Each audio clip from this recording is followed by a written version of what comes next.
Estamos otra vez en nuestro devocional en casa 2026. Sebas Yepes con nosotros otra vez, hermano. ¿Cómo estás? Bien, hermano, bien. Emocionado por este último ya devocional de este libro. Bueno, hemos estado recorriendo toda esta semana el libro de Josué. Guiados, acuérdense que estamos con esta ayuda, esta agenda que se llama Su Historia, Nuestra Historia.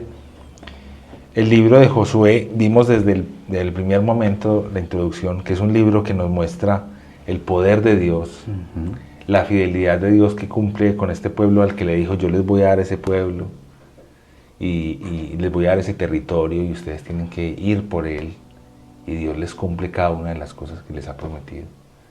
Así es.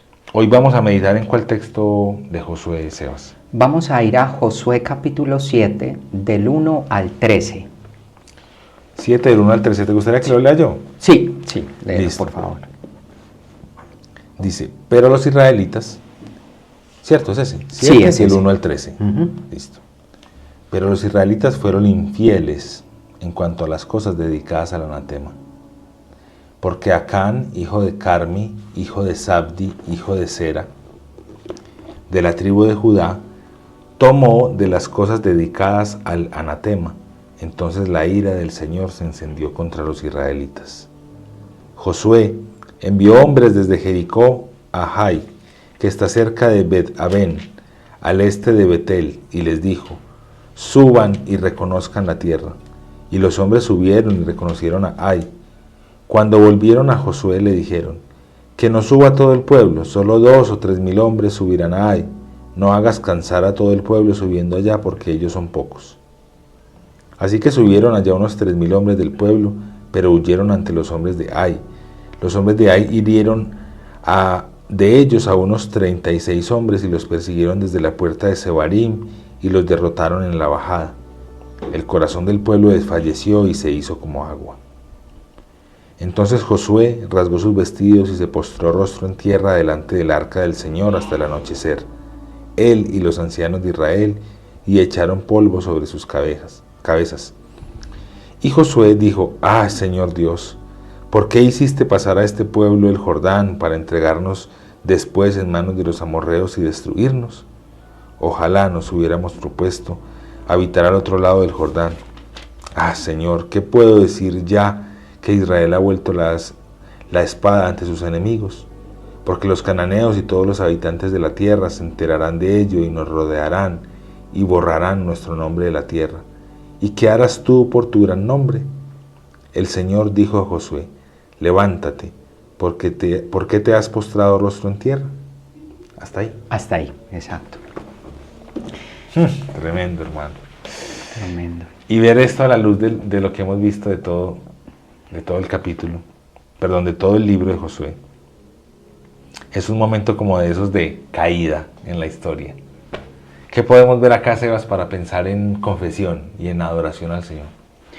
Mira, algo importante, y es que la batalla a Jericó fue exitosa, que era la que estábamos viendo antes. Fue exitosa. Una de las cosas que el Señor pidió fue que los utensilios no los tomaran para ellos mismos. Es decir, el tesoro de ese... Exacto. De oro y de plata se ponía en el tesoro lo que se iba a entregar. Se iba a poner algo sagrado al Señor, o algunos utensilios de oro y de plata. El resto todo debería de ser quemado. Porque eso había sido dedicado por ese pueblo a sus dioses y a sus... Era anatema, como decía en la palabra. Y todo el pueblo obedeció a excepción de uno. A excepción de uno. Y ahí es donde conecta nuestra historia en el capítulo 7. Pero los israelitas fueron infieles. Y miremos la palabra como dice, cómo se refiere. Pero los israelitas fueron infieles en cuanto a las cosas dedicadas al anatema. Porque Acán, hijo de Carmi, hijo de Sabdi, hijo de Sera, de la tribu de Judá, tomó de las cosas dedicadas al anatema. Entonces la ira del Señor se encendió contra los israelitas. Podemos ver que era uno. Y cómo se habla de todo el pueblo. Todos los israelitas por el pecado de Acán solamente. Exactamente. Entonces, uno podría pensar con esto de que hay pecados privados, ¿cierto? Uno podría pensar de que hay pecados que nadie más competen a los mí va a ya. ver. Nadie más los va a ver. Esto es una cosa, si el Señor me está viendo, solo con Él y yo, y pensando uno que de la grandeza de Dios, no dejando de pensar que Dios es la grandeza de Dios y que lo está viendo a uno. Entonces, Él tomó de esos utensilios. Hubo unos que incluso los enterró más que otros en su misma carpa, en su lugar de descanso. Los enterró más que otros y llama al Señor a juicio. ¿Y en qué momento? Cuando ellos van a la batalla con Ai, que es la otra parte que ellos van a conquistar después de Jericó, Está alta, como dicen ellos. que está alta. Él envía a espías también allí para que miren cómo pueden combatir a ese lugar. Y resulta que estos espías dicen, no enviemos a todos los hombres, no es necesario, podemos hacerlo con más pocos de lo que fue la batalla con Jericó. Y van y batallan esos pocos y pierden, salen heridos, muy seguramente se pierden vidas, muertos. Entonces, esa batalla está perdida, pero lo que ellos no sabían era por qué la batalla estaba siendo perdida. Y el Señor se encarga de decirles, que ahí es donde venimos con la palabra, de que los israelitas fueron infieles. Realmente no perdieron porque eran poco fuertes, porque no sabían batallar, no, eran porque habían sido infieles a lo que el Señor había dicho por uno. Entonces esto es lo que vemos, digamos que la confesión, ahí podemos ver de los pecados privados, y que nosotros como iglesia a veces pensamos que pecados menores que otros, pecados por niveles, y que pues sí, nosotros podemos seguir la vida con pecados, no es necesario ni confesarlos ni arrepentirse. Y creo que esto es algo muy distorsionado que entra en conflicto de lo que verdaderamente el Señor nos muestra acá. Sí, él no está pasando por alto las situaciones. Exactamente. Uno podría decir, hay 1, 2, 3 cositas que cogió, eso no va, pero la orden del Señor es muy justa. Y el Señor, como cumple, demanda. Exactamente. Y Él demanda de nosotros obediencia a Él. No quiere decir que nos ama por obediencia, porque si fuera por eso nos hubiera enjuiciado. Pero sí hay consecuencias en la desobediencia y consecuencias en la obediencia. Él lo dice a lo largo de la palabra, en Salmos y en Proverbios, al obediente Dios lo exalta. Claro, por y supuesto. Al desobediente lo humilla. Y quisiera incluso, leímos hasta el verso 13, pero quisiera que, si tú estás allá hasta en casa, el 10. Leímos hasta el 10. Sí, y mira que aquí, yo te iba a decir eso ahorita, en el 12, en la mitad del 7:12, dice, no estaré más con ustedes, a menos que destruyan las cosas dedicadas al anatema de en medio de ustedes. Exacto.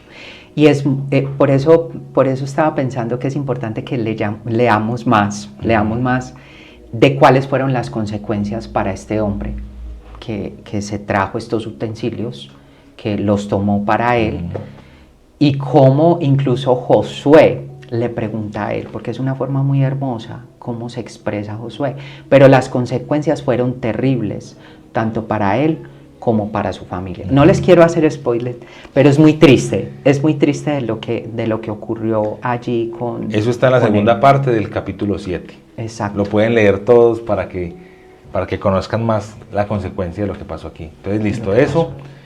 Y en adoración, ¿qué podríamos...? Mira, si uno podría decir que en la batalla lo importante fue la obediencia, las instrucciones que ellos siguieron, estamos errados, porque realmente acá lo importante era quién es Dios, quién es Dios. Y la batalla fue perdida porque Dios es un Dios santo. Dios es un Dios santo, entonces Él estaba llamando a juicio al mismo pueblo, diciéndoles, hasta que ustedes no se arrepientan, hasta que no se organice esta parte con la persona que se llevó estos utensilios, no van a seguir, mejor dicho, yo no voy a seguir con ustedes. O sea, el Señor prácticamente. Aquí nos muestra, lo importante no es la conquista, ni la pelea, ni la batalla, es la relación entre Él y su pueblo. Exactamente. Y lo que es el pecado es una obstrucción, es un daño a esa relación que Él tiene con su pueblo. Sí, exacto. Tremendo. Entonces yo creo que podríamos ir a mirar este atributo del Señor, que es su santidad. La santidad del Señor tan hermoso. De hecho, en Isaías 6 dice: santo, santo es el Señor de los ejércitos, el 3 veces santo. Y la palabra santo, en su mejor significado, que quisiera leer esta parte, dice, significa apartado y libre de corrupción. Dios es un ser apartado del resto de la creación en su santidad y nos ha apartado para Él como sus hijos. Él está libre de corrupción y nos está limpiando de esa corrupción. Para nosotros es un ejemplo muy especial lo que pasa con Acán.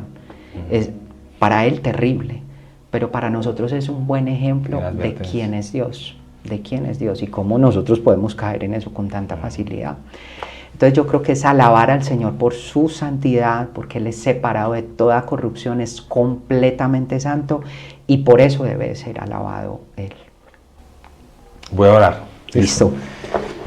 Señor, confesamos que nosotros tenemos el pecado como tan poco, Señor, como algo tan poco grave, que pensamos que hay cosas que podemos ocultar de ti, que hay acciones en nosotros pecaminosas que te ofenden, pero que en nuestro propio engaño creemos que no tienen nada que ver contigo.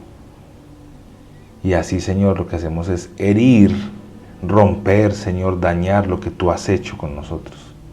No es porque tu sacrificio, Señor, nosotros seamos los que le demos el valor o lo destruyamos, Señor, sino porque nosotros mismos, nuestro corazón, se va tras los pecados, Señor, y terminamos cambiándote a ti por otras cosas. Y tú permaneces fiel a tu pacto, tú permaneces fiel a tus deseos, Señor, y a tu plan con nosotros, pero nosotros perdidos y destruidos en nuestros malos actos, Señor, creyendo que no tienen nada que ver contigo, Señor. Y aquí vemos que no es así. Aquí vemos, Señor, que nuestras decisiones tienen unas implicaciones muy grandes, no solamente en nuestra vida y nuestra relación contigo, sino en cómo afectan a nuestra familia, a nuestro pueblo. Aquí el pecado de un hombre afecta a todo el pueblo, Señor. Y esa falta de entendimiento nuestro, Señor, la ponemos delante de ti. Ayúdanos a comprender el verdadero valor que tiene lo que tú has hecho por nosotros y el peso que tienen los pecados, los malos actos, el mal corazón, obrar en contra tuya, Señor. Lo vemos a veces como una palabra tan lejana de nosotros, tan religiosa, esa palabra pecado, Señor, pero si venimos, Señor, y lo traemos delante de ti, nos damos cuenta que nuestras intenciones, esas cositas ocultas que tenemos por ahí que creemos que nadie se dará cuenta, Señor, nos engañamos a nosotros mismos, Señor, y nos sumimos, Señor, en una desesperanza total, Señor, apartados de ti. Señor, pero esto nos hace mirarte a ti, Señor, y mirar que tú eres santo. Así es. Y tú das los medios, Señor. Aquí, como decía Sebas ahorita, Señor, lo que hiciste con Acán fue muy duro para él, pero para nosotros es una advertencia muy amorosa, Señor, en la que tú nos dices que tú quieres eliminar de tu plan, Señor, aquello que es el pecado, aquello que destruye, Señor, la belleza de todo lo que tú has hecho y preparado, Señor. Así que, Señor, queremos en esta oportunidad orar, Señor, por eso, mirarte a ti y decir, Señor, tú eres santo. Tú eres santo y tú no habitas con el pecado, Señor. Tú no habitas con labios impuros, tú no habitas con manos impuras, Señor Dios. Gracias por tu Hijo Jesús, que nos permite, Señor, en medio de nuestro pecado, nuestro corazón tan perdido, Señor, en tantas cosas, poder tener esperanza, Señor, que recibimos en ti. Pero, Señor, gracias por estas advertencias que tú nos das, de cómo no ser, Señor, de cómo evitar y de cómo obedecer fielmente a lo que tú nos mandas, Señor. Le mandaste a este pueblo no coger nada de lo que no debía tomar de otros pueblos. Y aún así lo hicieron, Señor, y la consecuencia fue muy grave, Señor. Te damos gracias en esta oportunidad, Señor, en el nombre de Jesús. Amén. Amén. Bueno, vamos a una pequeña pausa y continuamos en nuestro devocional en casa. Soy culpable de mi transgresión.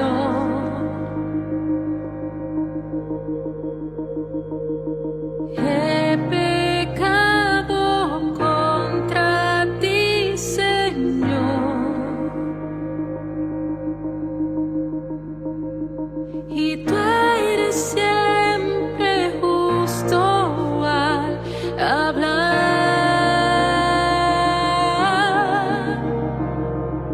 La muerte es mi sentencia, es la verdad.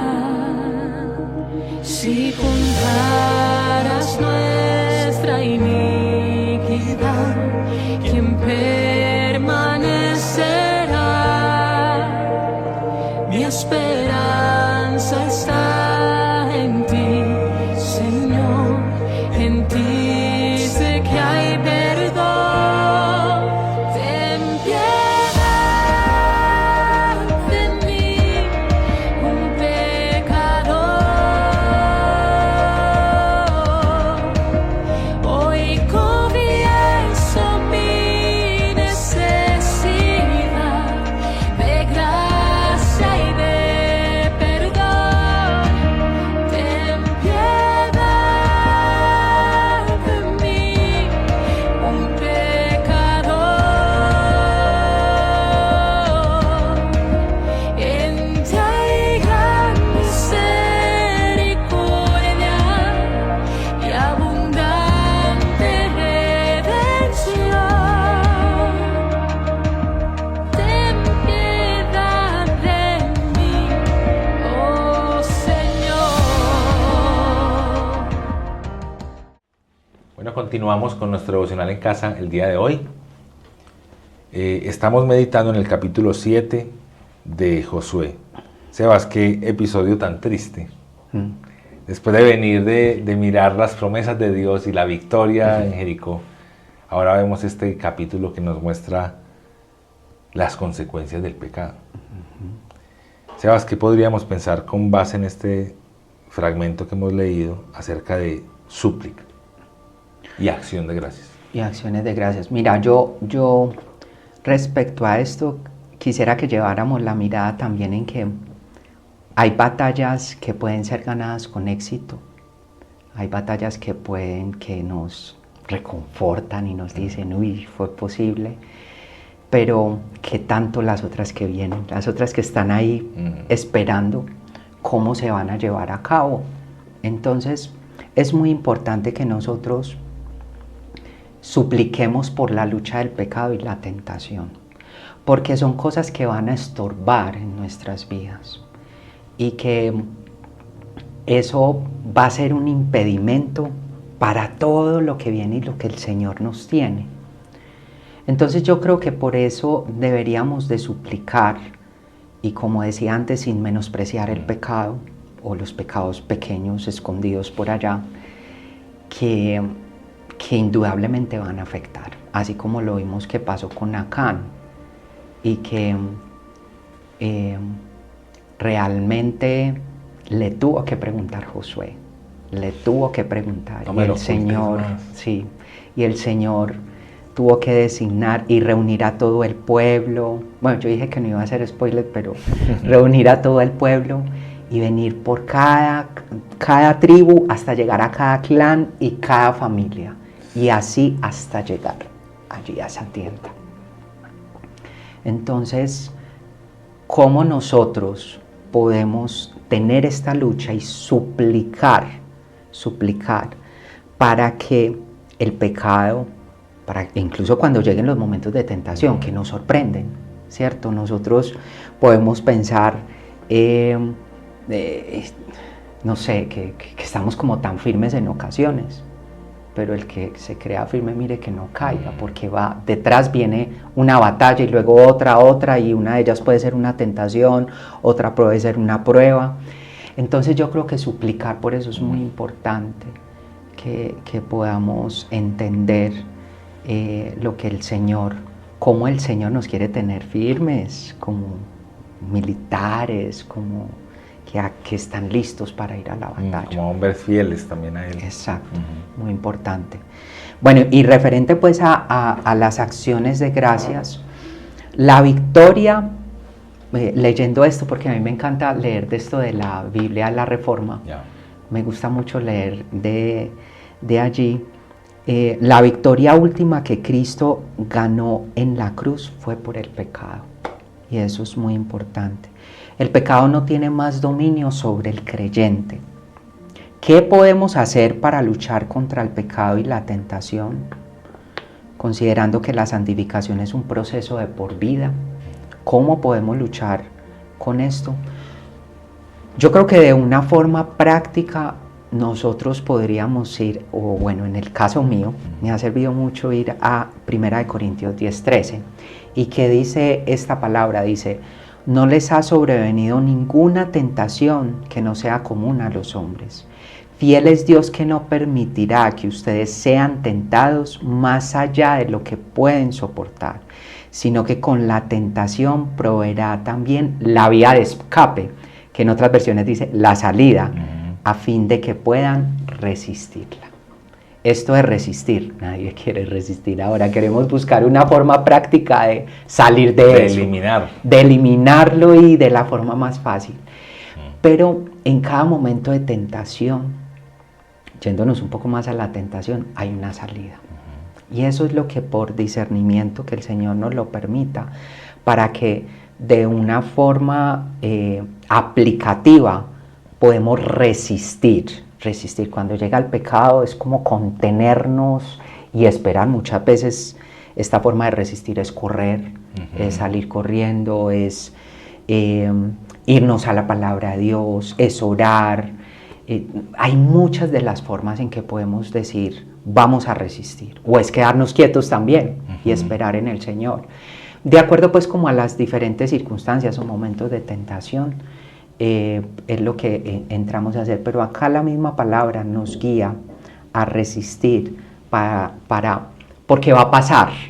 Uno piensa que eso nunca se va a ir, pero va a pasar ese momento, y asimismo podamos estar firmes en la fe cuando llegue la tentación. El pecado daña y nos debilita para las batallas diarias de la vida, nos nubla porque nos rompe nuestra relación con Dios. Así es, eso es lo que busca. Entonces podemos confiar en el Señor, que Él está obrando para que eso no pase, nos está advirtiendo.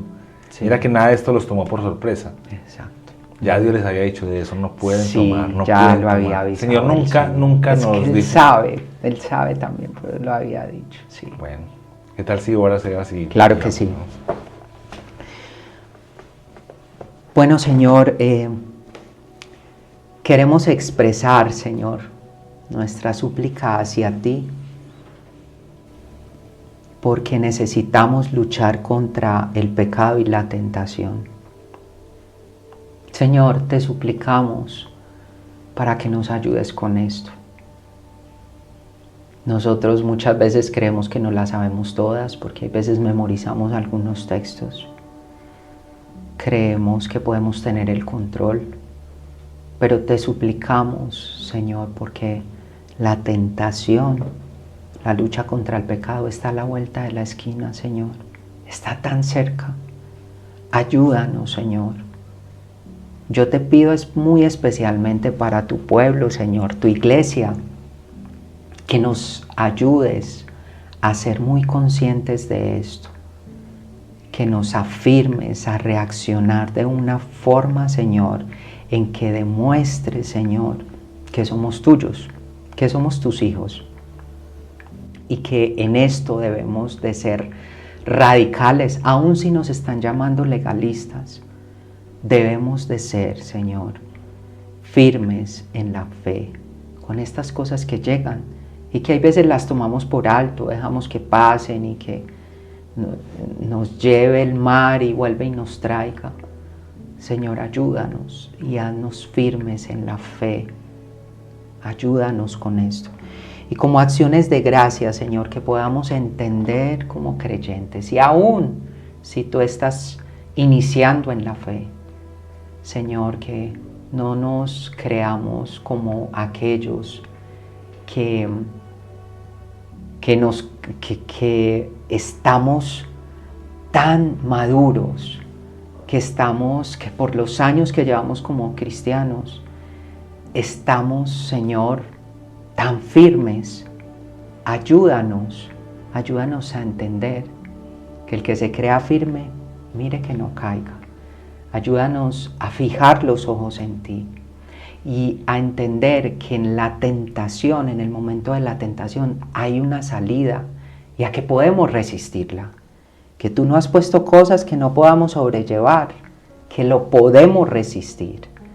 Ayúdanos, ayúdame a mí y a mis hermanos, a mi hermano acá presente, a mis hermanos y a tu iglesia, a entender, Señor, que sí podemos resistir la tentación, de que tú nos has dado las fuerzas y que hay salida para ello.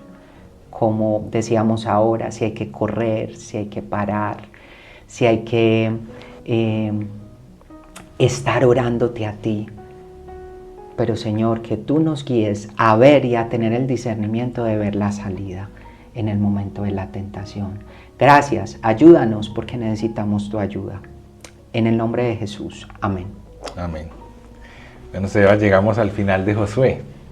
Al final de este tiempo, de este libro histórico. Sí, gracias al Señor por la oportunidad de navegar esta semana por el libro de Josué, meditar, orar con base en lo que este texto y este libro nos propone.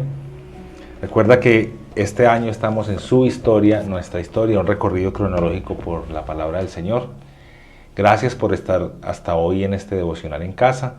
Te invitamos a que sigas las siguientes semanas conociendo más libros y cómo todos estos libros relatan la historia del Evangelio, la historia de nuestra salvación que el Señor ha contado desde antes de la fundación del mundo y hasta el fin de los tiempos. Comparte este video con personas, con tus estados de WhatsApp o tus redes sociales. También deja tus comentarios o peticiones de oración y suscríbete a este canal para que llegue a más personas. Sabemos que la palabra del Señor es viva, es eficaz, hace transformaciones y cambios en nuestra vida. Te invitamos a que no te separes de este devocional. Que el Señor te bendiga.